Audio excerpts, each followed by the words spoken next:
और अब आपको सुनवाते हैं इस पर क्या कहना है भारतीय जनता पार्टी के नेता राजीव प्रताप सिंह रूडी, जो खुद एक पायलट भी रह चुके हैं। वो इस हादसे के बारे में क्या कह रहे हैं वो सुनिए। मैंगलोर विमान हादसे में लगभग 160 लोग मारे गए हैं और हर घटना के पीछे दो तरह की गड़बड़ियां होती है। एक मैनुअल गड़बड़ी होती है, दूसरा तकनीकी गड़बड़ियां होती है। इस आखिर किस वजह से ये हादसा हुआ, इसे समझने की कोशिश करेंगे हम। हमारे साथ हैं पूर्व नागरिक उड्डयन मंत्री और पेशे से पायलट राजीव प्रताप रूडी जी। राजीव जी, दो तरह की गलतियां होती है। पहला, क्या विमान सही था, उड़ने लायक था?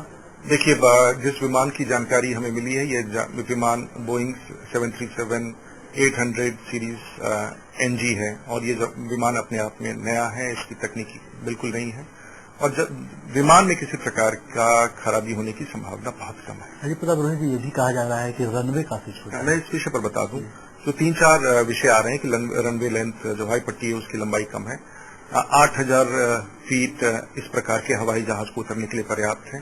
इससे कम है पटना हवाई अड्डा जो 6,500 फीट है, वहां भी 737-800 उतरता है, इसलिए ये कहना अनुचित होगा। जो इक्विपमेंट्स लगते हैं ILS का, वो इस रनवे 24 पर मैंगलोर में है और मैं समझता हूं कि वो जहाज को उतारने के लिए अपने आप में पर्याप्त है। जो विजिबिलिटी है, जो मौसम है, वो 6 किलोमीटर दूर तक आप खुले आसमान में देख सकते हैं, वो भी पर्याप्त है। इसलिए ये कहना कि ये कारणों के कारण, और ATC ने क्लियरेंस दिया, जहाज स्टेबिलाइज था, उतरने के अप्रोच पाथ पर, ग्लाइड स्लोप पर सही था, इसलिए कोई तकनीकी कहना।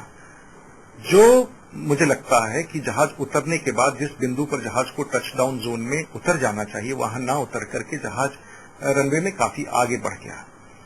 वैसी स्थिति में पायलट के पास दो ऑप्शंस होते हैं, या एक तो ब्रेक लगा के उसे लगता है कि इस दूरी में हम रोक सकते हैं, उसे रोक लें। यदि उसे लगता है कि इस दूरी में हम नहीं रोक सकते हैं तो गो अराउंड का प्रोसीजर है, जिसमें पूरी ताकत लगा के जहाज को फिर वापस ले जाते हैं। इस दोनों में से एक कहीं टच जोन पॉइंट की जो बात थी, वहां उतारने की जिम्मेवारी पायलट की होती है। आखिर क्या वजह आपको लगता है कि वहां पे न उतार के वो आगे ले जाएंगे? देखिए, इस बात की चर्चा आ रही है, मैं नहीं जानता हूं कि इसमें कहां तक सच्चाई है, लेकिन कुछ मानक तय किए हैं DGCA से कि जहाज जब उतरे तो उसमें किस अनुपात में झटका लगने की अनुमति होती है। जो विमान के निर्माता हैं वो कुछ और तय करते हैं, उनको है कि इस झटके तक जहाज उतरे तो सामान्य माना जाएगा, और DGCA ने भी कुछ मानक तय किए हैं। तो कई बार पायलट्स को लगता है कि इस मानक को ना बिगाड़े, क्योंकि उसमें यदि ऐसे होता है तो इंजन का मेंटेनेंस का एक प्रोसीजर है और DGCA में काउंसलिंग करने का है, उनको सलाह विमर्श। उससे बचने के लिए कई बार कैप्टन स्मूथ लैंडिंग, आहिस्ता से उतारने की कोशिश करते हैं, उसमें फ्लोट करते हैं, जैसे रनवे के ऊपर आहिस्ता आहिस्ता आते हैं, जिससे दूरी ज्यादा निकल जाती है। एक संभावना हो सकती है, लेकिन अभी ये विषय कहना उचित नहीं होगा। राजीव जी, मौसम ठीक था, टच पॉइंट जोन से थोड़ा सा आगे हो सकता है वो उतरे हो, लेकिन बाकी और कोई गड़बड़ी नहीं थी। कम्युनिकेशन प्रॉब्लम की जो बात आ रही थी वो भी शायद सही नहीं है। तो आखिर गलती कहाँ पे देखते हैं आप, क्या वजह है इसकी? क्या आप एक पायलट हैं, उस हिसाब से क्या लगता है आपको कि आखिर किस कंडीशन में वो आगे जाके रनवे पर उतरा जहाज, किस कंडीशन में आखिर ये होता है? देखिए, जब तक जांच नहीं पूरा हो जाता, ये कहना बड़ा कठिन है कि ये आखिर में किस प्रकार से हुआ। लेकिन दो ही कारण हो सकते हैं, या तो टेक्निकल कारण हो सकते हैं, मशीन की खराबी के कारण, एयरपोर्ट के तकनीकी कारणों से हो सकता है, या ह्यूमन एरर। यहाँ कुछ हद तक ह्यूमन एरर दिख रहा है, लेकिन मैं इस पर अंतिम रूप से कुछ कहना नहीं चाहूंगा। राजीव जी, एक दूसरी बात यह है कि एयर इंडिया और जो ये जो विमान कंपनियां, इसमें काफी अंतरकला है, क्या इसका असर भी पड़ा होगा, क्या लगता है? देखिए, air India, Indian airlines, air India express, इनमें आपस में घमासान मचा हुआ है। कोई कर्मचारी खुश नहीं है, ना पायलट खुश है, ना इंजीनियर खुश है, ना कमर्शियल के लोग खुश हैं, ना लोडर्स खुश हैं, आप इस पूरे ना इन फ्लाइट क्रू खुश है।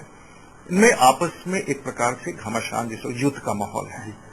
और वहां स्वाभाविक तौर से जब संगठन में, क्योंकि आज आप किसी एयर इंडिया के एक्सप्रेस के पायलट से एयर इंडिया के बारे में बात कीजिए तो जहर उगलते हैं, क्योंकि उनको लगता है कि जिस प्रकार का ट्रीटमेंट, और एयर इंडिया एक्सप्रेस में बड़ी संख्या में फौजी पायलट हैं, वैसे पायलट हैं जिनको एयर इंडिया के अनुपात में नहीं रखा गया है।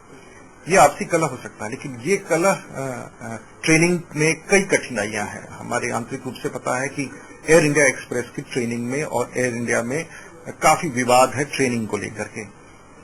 इसमें किस हद तक ये सब कारण है, ये तो जांच से ही पता चल पाएगा, लेकिन जो एयर इंडिया के भीतर हो रहा है वो दुर्भाग्यपूर्ण है, और उसका प्रभाव अब यदि जहाज पर और दुर्घटना में परिणत हो, इसकी जांच में यदि निकलता है तो सरकार को कार्रवाई करनी चाहिए। बहुत शुक्रिया राजीव प्रताप रूडी, जो कि खुद भी एक पायलट है, उनका कहना है कि प्रथम दृष्टया ये जो पूरा मामला है, ये जो हादसा है, उसकी वजह ह्यूमन एरर दिख रही है, यानी कि पायलट की गलती दिख रही है।